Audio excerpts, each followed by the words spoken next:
그, 지금 세례요한의 출생을 그 5절부터 25절까지죠. 나누고 있는 중입니다.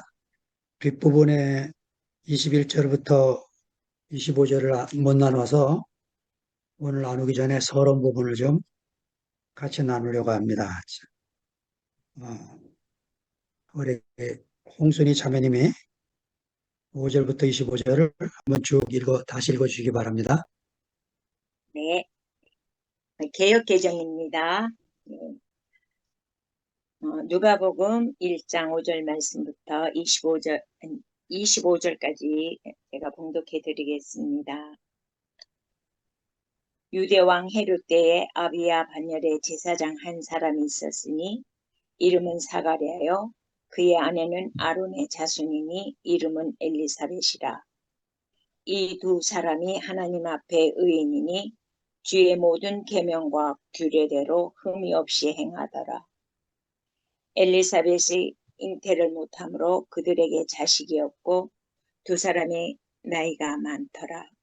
마침 사가랴가 그의 반열에 차례대로 하나님 앞에서 제사장의 직무를 행할세 제사장의 전례를 따라 제비를 뽑아 주의 성전에 들어가 분향하고 모든 백성은 그 분향하는 시간에 밖에서 기도하더니 주의 사자가 그에게 나타나 향단 우편에 선지라.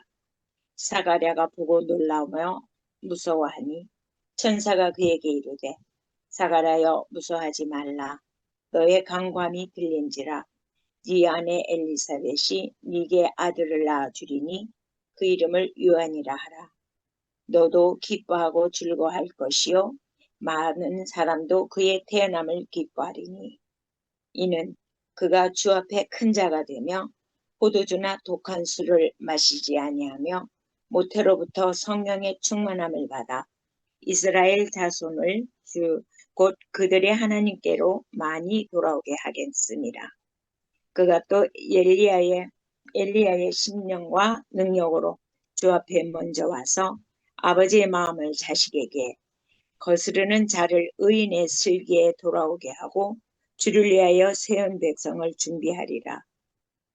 사가랴가 천사에게 이르되 내가 이것을 어떻게 알리요? 내가 늙고 아내도 나이가 많으니이다. 천사가 대답하여 이르되 나는 하나님 앞에 서 있는 가브리엘이라. 이 좋은 소식을 전하여 네게 말하라고 보내심을 받았노라. 보라, 이 일이 되는 날까지 네가 말 못하는 자가 되어 능히 말을 못하리니 이는 네가 내 말을 믿지 아니하거니와 때가 이르면 내 말이 이루어지리라 하더라. 백성들이 사가랴를 기다리며 그가 성전 안에서 지체함을 이상히 여기더라. 그가 나와서 그들에게 말을 못하니 백성들이 그가 성전 안에서 환상을 본 줄 알았더라. 그가 몸짓으로 뜻을 표시하며 그냥 말 못하는 대로 있더니 그 직무의 날이 다 되매 집으로 돌아가니라. 이후에 그의 아내 엘리사벳이 잉태하고 5달 동안 숨어 있으며 이르되 주께서 나를 돌보시는 날에 사람들 앞에서 내 부끄러움을 없게 하시려고 이렇게 행하시니라 하더라. 아멘. 아멘.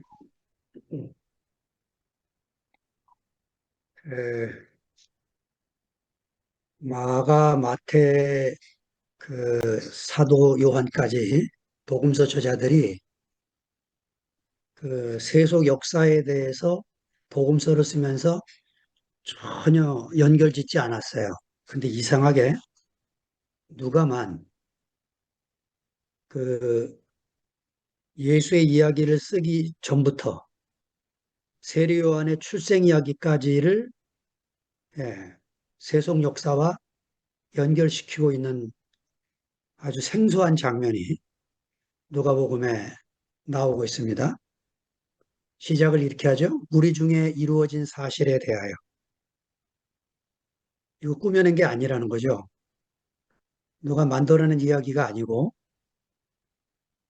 그 무엇이 경험되어졌는데 내가 이것을 확실하게 역사적인 사실로 증명하려고 기록을 한다 하면서 세속 역사 시기를 배경에 깔면서 1장, 2장, 3장까지 계속 그런 식으로 적어가고 있는 것입니다. 10대 로마 황제의 박해가 있었는데 그 중에 제일 앞에 5 황제만 간략하게 성경과 연결되어 있기 때문에 요약해서 말씀을 드리면요. 제가 뒤늦게 카톡방에 올려드렸으니까 참고해서 보시기 바라고. 로마 초대 황제가 아우구스투스 황제입니다. 우리가 역사에서 공부하는 옥타비아누스죠.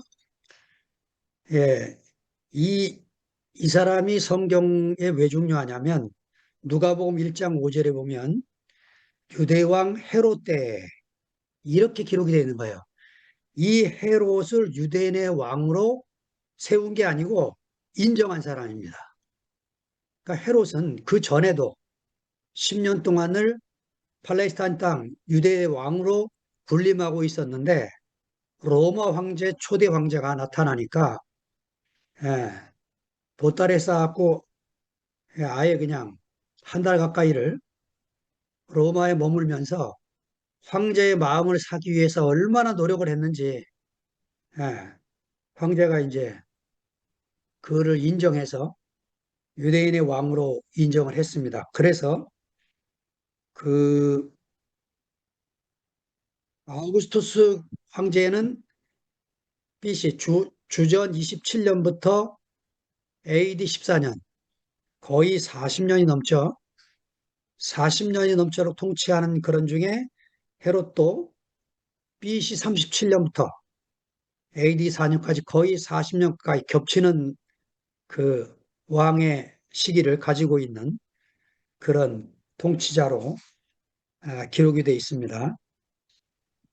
그럼 예수님의 출생은 언제쯤인가? 누가복음 2장 1절에 그 가이사 아구스도가 영을 내려 천하로 다 호족하라 명했다. 그래서 예수님이 베들레헴에 호적을 했다. 베들레헴에서 올라가서 호적을 하게 됐다. 이 얘기를 지금 쓰고 있는 거죠. 예, 그, 그 다음에 누가복음 3장 1절을 가면요. 그 티베리우스 황제가 3번째 황제, 2번째 황제죠. 티베리우스 황제가 나옵니다.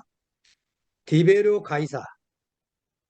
이 사람이 티베리우스 황제인데 예수님 시대, 세례 요한의 시대에 활동을 했던 로마에서 지배자였습니다. 통치자. 주후 14년부터 37년까지 한 23년 정도를 통치를 한 거죠. 자, 근데 누가가 이렇게 자꾸 세속 역사를 끄집어오는 이유가 뭡니까? 지난주에 말씀드린 대로 예수의 출생은 성령으로 태어난다는 거죠. 사람의 무슨 어떠함으로 로마 군인의 강간으로 그렇게 태어난 게 아니고 하나님의 영에 의해서 태어났다고 하는 얘기를 하려고 이런 세속 목사를 갖다 쓰면서 예수만 그렇게 태어난 게 아니고 예수 전에 온 세례 요한도 나이 늙어서 제사장 일을 하고 있는 사라가와 엘리사벳이 너무 나이 늙어서 아이를 낳을 수 없는 환경인데 천사가 와서 세례 요한에게 그 사가랴에게 세례 요한을 낳게 될 것이다. 이름을 요한으로 지어라. 이렇게 명령을 했다는 거죠. 사실은 누가가 이런 기록을 적었을 때 여러분들이 지난주에 말씀하셨던 것처럼 이미 구약에 그 아브라함이 자식을 낳지 못할 상황이 됐을 때 사라가 경수가 다 끊어져서 더 이상 아이를 낳을 수 없는 상황에서 이삭을 주신 사건. 사무엘 한나가 자식이 없어서 성전에서 기도할 때 울면서 그 제사장이 술 취한 여자인 줄 알고 그 비난을 할 때 그 한나가 울면서 내가 지금 술이 취해서 이렇게 기도하는 것이 아니고 내가 아들이 없어서 아들을 달라고 기도하고 있는 것이다. 오히려 제사장이 편안히 가라고 그에게 약속을 해주어서 임신한 이런 사건. 구약의 이러한 사건들을 배경으로 해서 지금 누가가 예, 자기가 수집한 이야기를 기록을 하고 있는 겁니다.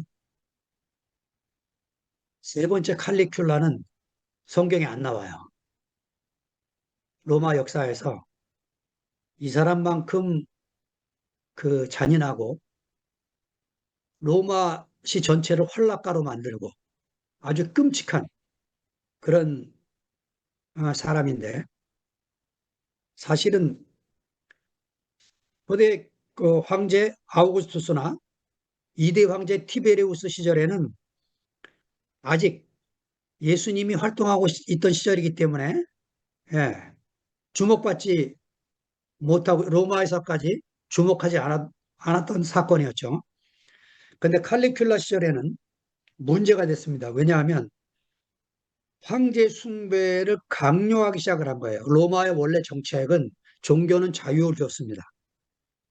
자기 민족이 믿는 종교를 따라 살도록 허락을 했음에도 불구하고 그 로마 역사를 기록한 사람들 이야기가 워낙 아우구스투스의 출중한 통치 능력과 티베리우스의 활동으로 인해서 로마 역사 중에서 이렇게 그 나라가 번성할 수 없을 정도로 요순 시대처럼 중국의 요순 시대처럼 백성들이 태평성대를 이룰 만한 그런 환경이었다는 거예요. 그래서 칼리큘라는 그냥 앞에 선대 왕들이 황제들이 해놓은 그것을 그냥 잘 이어서 가면 됐음에도 불구하고 아담이 안 그러죠. 자기도 뭔가를 남기기 위해서 황제 숭배를 강요하게 되면서 유대교와 심한 갈등을 일으키게 됐고 기독교는 아직 소그룹이었기 때문에 황제가 신경 쓰지 않아도 되는 그런 소종파의 모임이었기 때문에 크게 문제가 안 됐습니다. 그런데 네 번째 클라디우스 황제, 41년부터 54년에 통치했던 이 황제 때 사도 바울이 선교 여행을 떠나죠. 사도행전 18장 2절에 보면 초대교회가 어떻게 시작이 되고 어떻게 모여졌는지를 누가가 사도행전 18장 2절에 기록을 합니다. 글라우디오라는 이 사람이 클라디우스입니다. 글라디오 황제가 모든 유대인들을 명해서 로마에서 떠나라 했다. 이유가 뭐냐? 예, 기독교도들이 점점 많아져서 예수를 믿는 무리들이 많아져서 이때 시대만 해도 기독교란 이름이 없었죠. 예수를 믿는 사람들의 무리가 많아지면서 유태인들이 율법을 지키지 않고 율법을 무시하는 이 사람들 때문에 화가 난 거예요. 그래서 소동이 일어났고 이 소동 때문에 로마 군대가 계속 출정을 해야 됐고 그 소동에 관여해야 됐고 로마 시를 어지럽히니까 아예 이 클라우디오 상자가 그 추방령을 내립니다. 그래서 로마에 살고 있는 모든 유대인들은 떠나야 됐어요. 그래서 그 이 아굴라와 브리스글라 부부가 고린도로 갔는데 거기에 바울이 가게 된 겁니다. 그래서 고린도 교회가 이 두 부부로 인해서 시작이 된 거죠.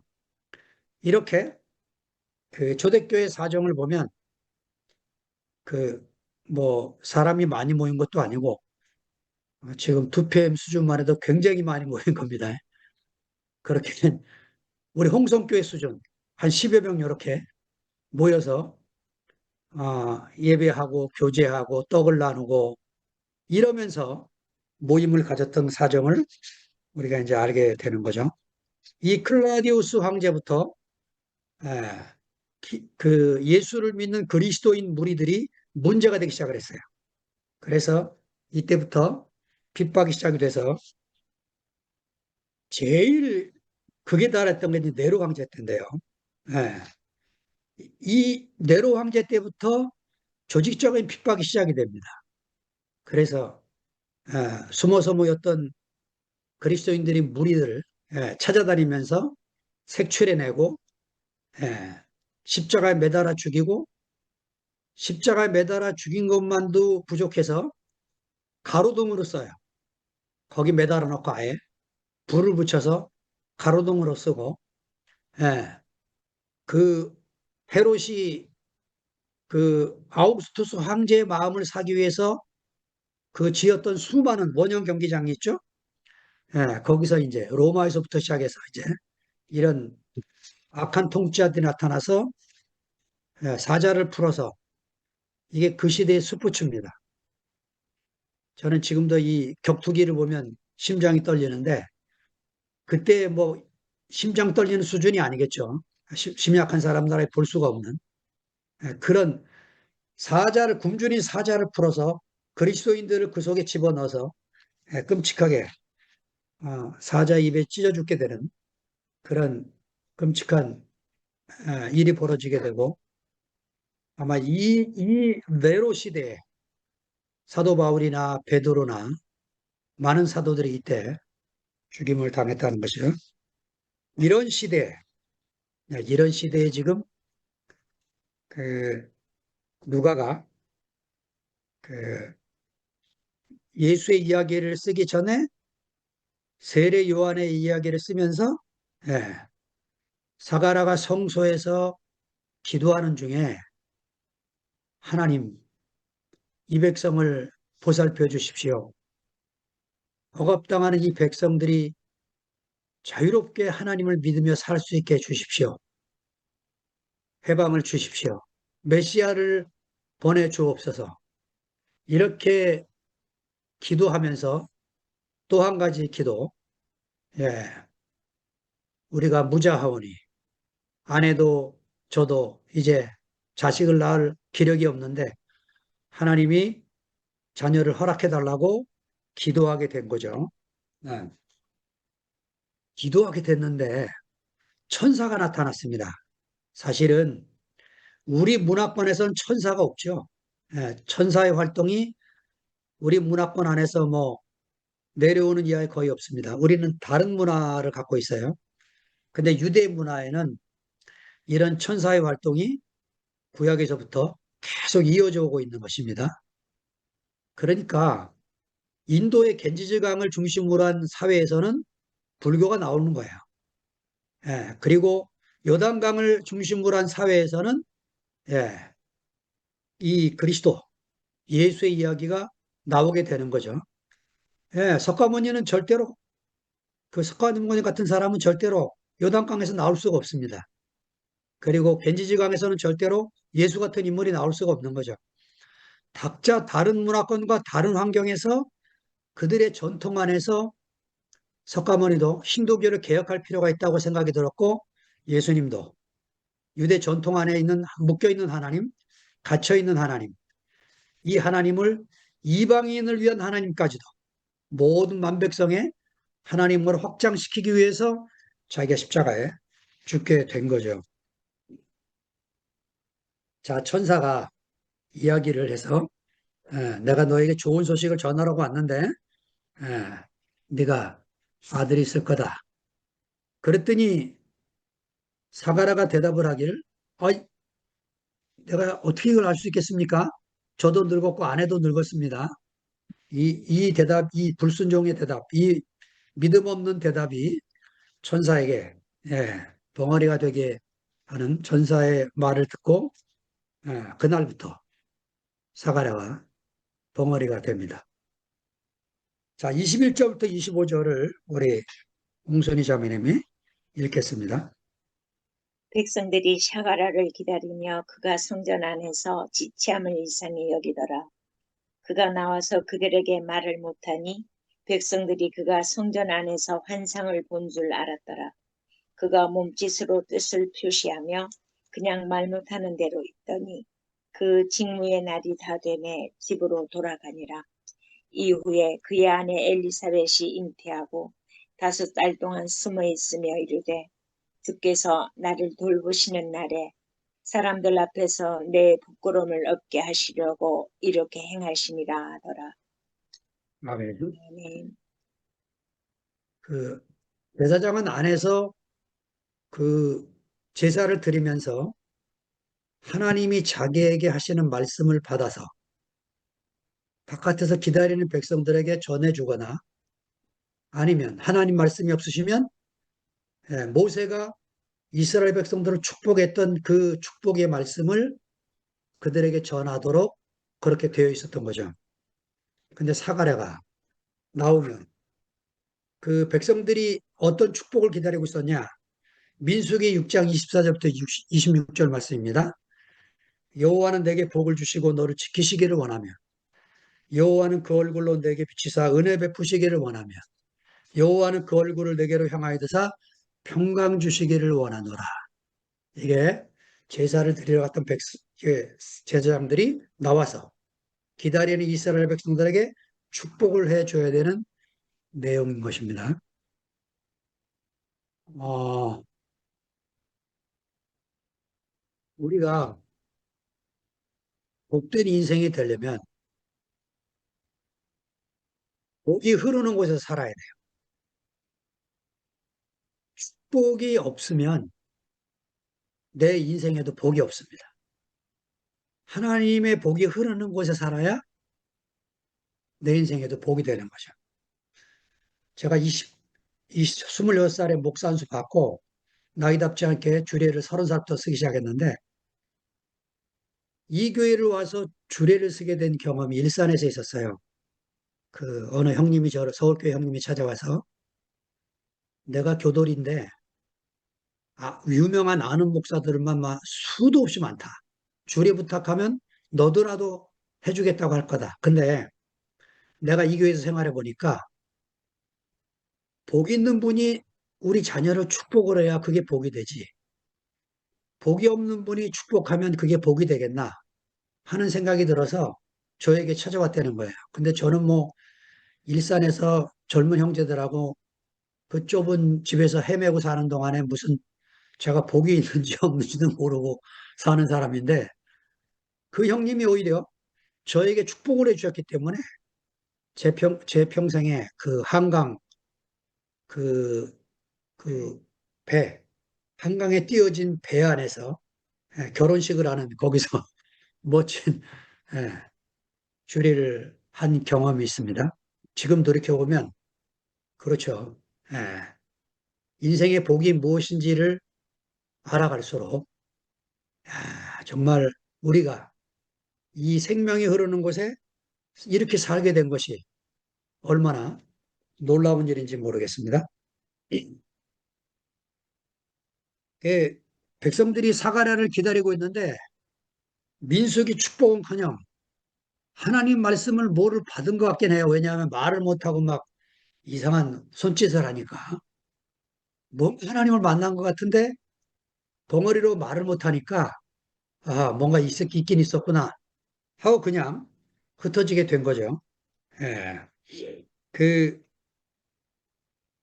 누가는 이 부분을 예, 이 부분을 마지막에다가 이 사가랴가 백성들을 축복하지 못한 이 아쉬움을 누가 보면 마지막 장 마지막 절에 이렇게 씁니다.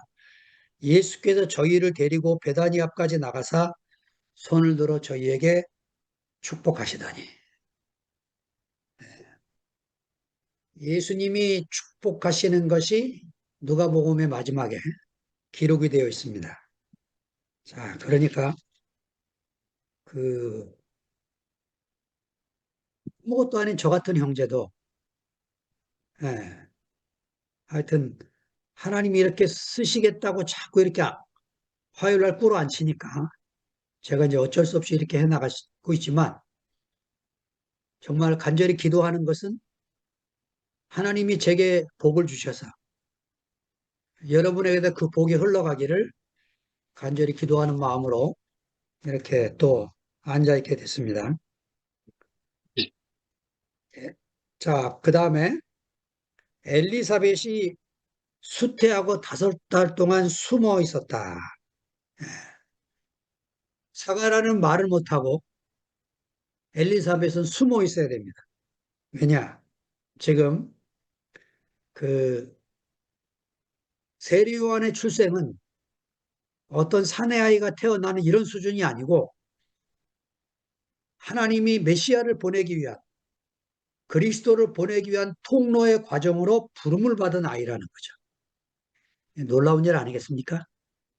예, 그래서 스가랴도 벙어리가 됐고 엘리사벳도 5달 동안 숨어서 이 하나님의 말씀이 이루어지기 전까지 이 비밀을 유지하도록 예, 그런 상태로 있게 되게 됐습니다. 그러면서 이렇게 고백을 합니다. 주께서 나를 돌아보시는 날에 사람들 앞에 내 부끄러움을 없게 하시려고 이렇게 행하시는구나. 이렇게. 예. 이게 쉽게 표현하면 자녀가 없는 수치. 예. 구약의 사라나 라헬이나 예. 이런 여인들처럼 자기도 똑같은 자리에 있는데 이 자녀의 수치를 없애려고 이렇게 하시는구나 하고 하나님을 찬송하고 있는 모습이 보여지게 됩니다. 그, 제가 이 마침내 드러난 몸, 이 책을 상도 형제가 보내줘서 읽었는데요. 그, 마침내 드러난 몸, 우리 교회를 이야기하고 있습니다. 이분이 아마 만약에 이런 교회를 경험하고 있었으면 이렇게 복잡하게 안 썼을 것 같아요. 이것이 성서 연구만을 해서 나온 글이다 보니까 아주 이게 뭐 읽는 게 보통 어려운 문제가 아니라서 여러분들에게 뭐 책 소개할 만한 마음은 없고 이분이 이제 8장까지 쓰는데 1, 2장 서론에서 그 이런 얘기를 하는 거죠. 바울의 열세 서신, 12서신, 히브리서까지 합치면 열세 서신 중에 그리스도의 몸을 연구하지 않으면 바울의 사상을 다 아는 게 아니라는 거죠. 핵심적인 사상이라는 거예요. 그리스도의 몸이. 그러고 봤더니 진짜 이분의 책에 어이구 엄청난 조사를 하셨어요. 그리고 마지막 7, 8장에 7장에는 로마서 12장 1, 2절을 얘기하고 마지막 8장에 그 고린도전서 12장을 얘기하는데 그 중요한 질문이 이겁니다. 왜? 무엇이 그리스도의 몸에 생명을 주느냐 이거예요. 무엇이? 이분의 조사에 의하면 성령이 그리스도의 몸의 건축 안에 생명을 공급해 나가신다는 거죠. 자, 그러니까 이런 거예요. 기차 철로를 깝니다. 기차 철로를 왜 깝니까? 기차가 지나가게 해서 까는 거죠. 네. 철로가 없는 기차 상상할 수가 없어요. 철로가 반드시 있어야 됩니다. 어떻게 부산까지 갑니까? 예? 여기서 부산을 가려면 예, 홍성역도 있어요. 그래서 홍성역에서 부산역까지 직접 연결해 놓지 않았기 때문에 기차들이 아산이나 천안 아산역으로 해서 부산을 가도록 그렇게 되게 되어 있는 거죠. 똑같습니다.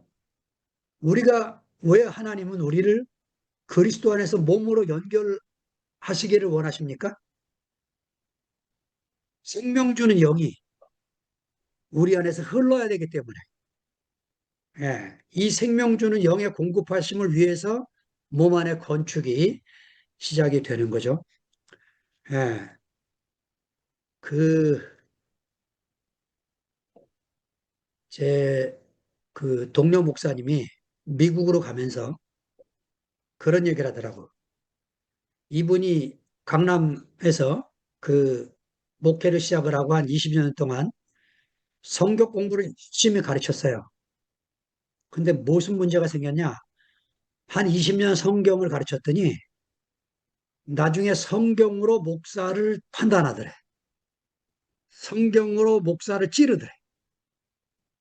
그래서 아이고 내가 잘못 가르쳤구나 하고 손들고 미국으로 이민을 가셨어요.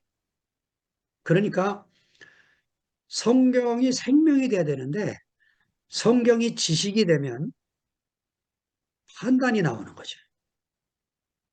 예, 성경이 생명이 되게 하는 데 있어서 성령의 역사하심이 너무 중요한 거죠. 예, 지난주에 제가 그 세인트 루이스 영미자매 간증을 듣는데 아유 다니엘서 2장이 생각이 났어요.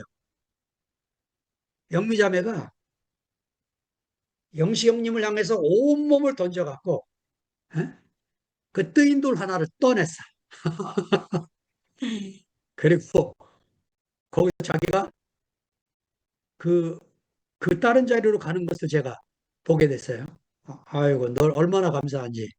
어제 간증 보니까 영미자매 입에서도 그리스도의 영이라는 그 영 단어가 나오기 시작하더라고.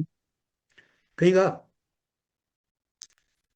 그 몸 안에서 우리가 건축이 돼야 생명의 공급을 계속 누리고 살게 되는 거죠. 양식이 없으면 먹기는 먹는데 배가 부르지 않고 예, 든든해지지가 않고 계속 먹어야 되니까 1960년대 아이들 저도 배가 고파서 막 흙도 집어먹을 때가 있었어요. 그런 배는 부른데 영양가가 없는 이런 아이들이 되는 거죠. 지금 훌륭한 교회들도 많겠지만 한국 교회가 생명 공급이 부족해서 계속 지식적으로 이야기하고 지식을 나누고 이렇게 살고 있는 것입니다. 자, 우리 교회는 그동안 양식이 너무 풍부해서 성경을 덮고 살았어요. 아, 그러다 보니까 한 분의 말이 절대적인 권위가 돼서 우리 인생을 인도해 왔죠. 자, 그런데 우리 교회 들어오는 분이 어떤 분들이 어렵냐? 최근에도 일어난 일 보니까 성경에 대한 협박한 지식을 갖고 자기도 몸 안에 경험을 하고 싶은데 왜 자기가 믿는 것처럼 형제들이 고백을 안 해주나? 이것 때문에 답답히 여겨서 애쓰시는 분을 봐요. 근데 제가 이제 그분을 저기 무안 가서 뵀었는데 제가 돌아오면서 정말 후회했습니다. 아이고야, 이분을 내가 열린 마음으로 내가 교제를 했어야 되는데 내가 또 아는 수준으로 이분에게 막 주입하려고 했었구나.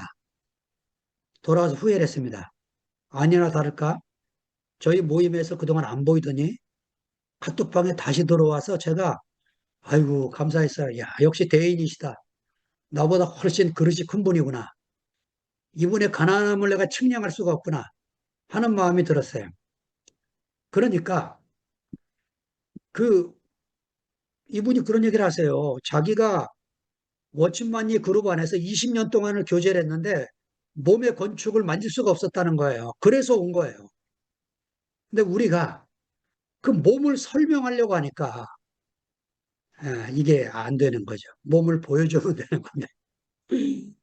지금 몸이 나타나고 있잖아요. 그죠? 이야, 이번 집회 해정래 누님 못 가시겠다고 하니까 현정자매부터 상도까지, 어?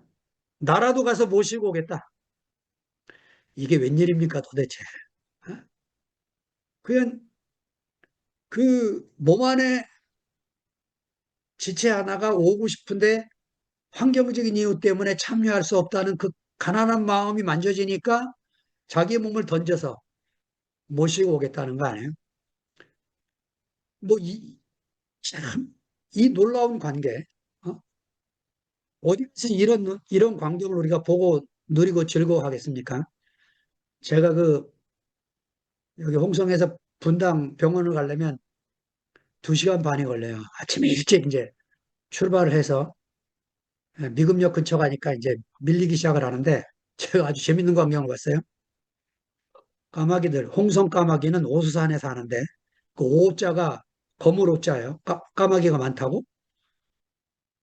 오수산 사는 까마귀가 도시를 갔더니 까마귀가 산에 살지 않고 도시 안에 들어와 살고 있어요.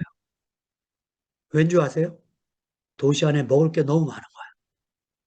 그래가지고 제가 운전하면서 신호등에 걸려서 보니까 까마귀 한 놈이 어리지도 않아요. 딱 내려갖고 음식 쓰레기 봉지를 도로에 이렇게 모아놓는 데가 있잖아요. 거기 와가지고 비닐봉지를 쿡쿡 쪼으니까 음식이 딱 튀어나오는 거야. 그걸 맛있게 먹고 있더라고요. 예, 그러니까 까마귀들이 왜 그러겠어요? 먹을 게 거기 있는 거예요.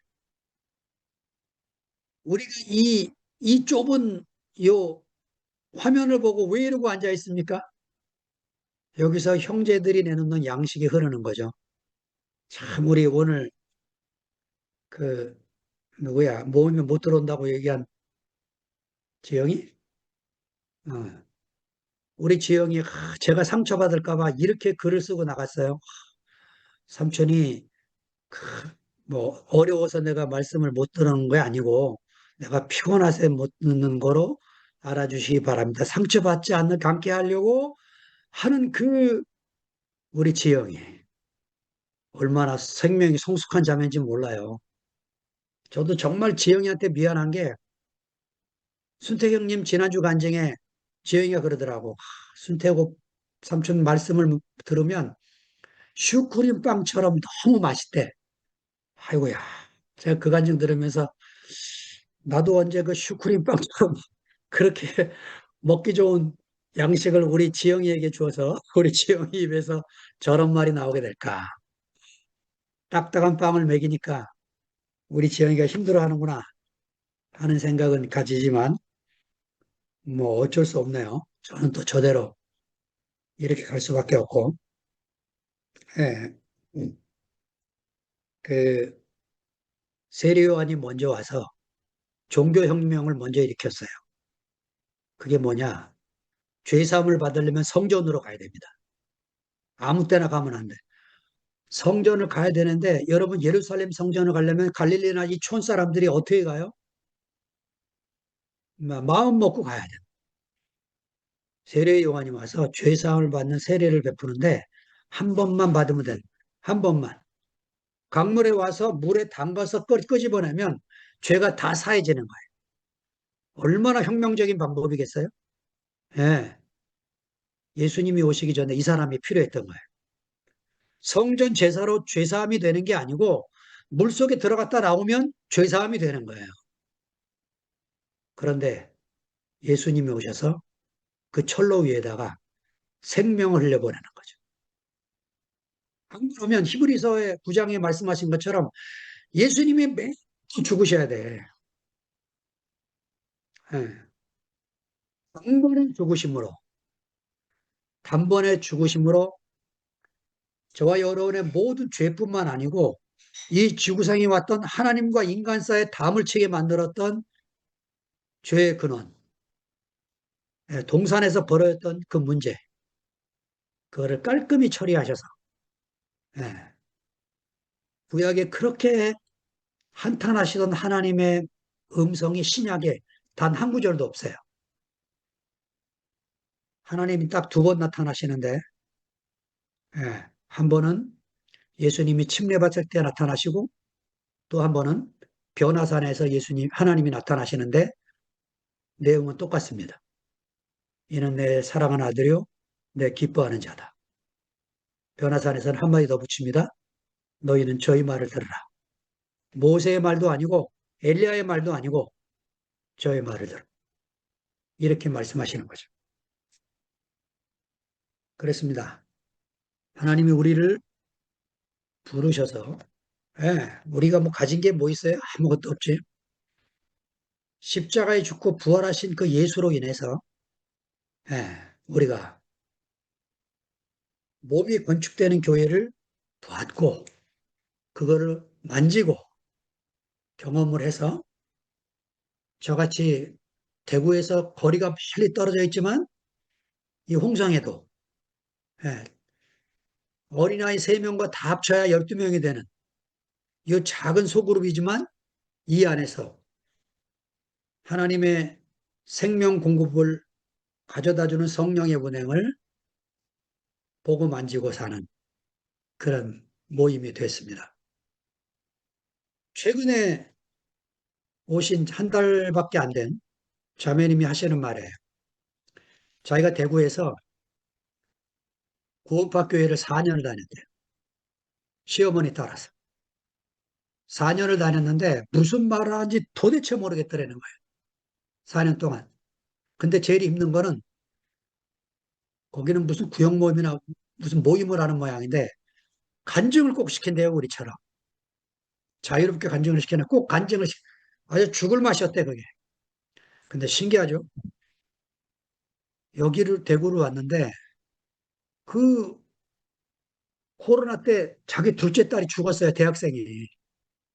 그래서 슬퍼 울면서 어찌할 줄 모르는데 일산에 사는 아니, 홍성 사는 큰 딸이 엄마, 큰 딸은 딸이 아니냐? 우리 아이 좀 돌봐줘라. 그래서 올라왔어요. 올라와서 8살짜리 초등학교 1학년을 돌봐주는데 아이 학교 보내고 나면 시간이 남아서 또 자기가 우울한 마음이 들어오고 옛날로 돌아가게 생긴 거예요. 그래서 벼룩시장을 뒤져갖고 요양보호사를 신청하는 사람을 찾으러 갔는데 그 집이 최석심 누님 집이었습니다. 홍성교에 연결된 최석심 누님. 그 누님 집에 요양보호사로 들어가서 예, 우리 말씀을 듣고 너 좋아하는 거예요. 뭐라고 말하는지 아십니까? 제가 말씀을 하는데 여러분 이렇게 딱딱하게 들리잖아요. 그분은 얘기가 뭐라 하냐면 동화책 얘기하는 것처럼 너무 재밌대요. 이게 성령이 하시는 일이 아니면 뭐겠습니까? 동화처럼 너무 재밌고 귀에 쏙쏙 들어온대요. 제가 매주 수요일 날 그 집으로 갑니다. 수요일이 기다리신대요. 예. 그러니까 하나님의 성령이 교회를 이끄십니다. 저는 홍성교회에서 한 명도 전도한 적 없어요. 하나님이 다 물어다 놓고 저는 그냥 제 병 고치려고 여기서 그냥 산 것밖에 없어요. 하나님이 자기 몸이 필요해서 교회를 건축하십니다. 교회는 우리 필요가 아니에요. 하나님의 필요지. 하나님이 자기 필요 때문에 생명을 지금도 공급하시고 몸을 건축하시기 위해서 그의 영을 지금도 보내고 계시는 거죠. 감사합니다. 주님을 찬양합니다.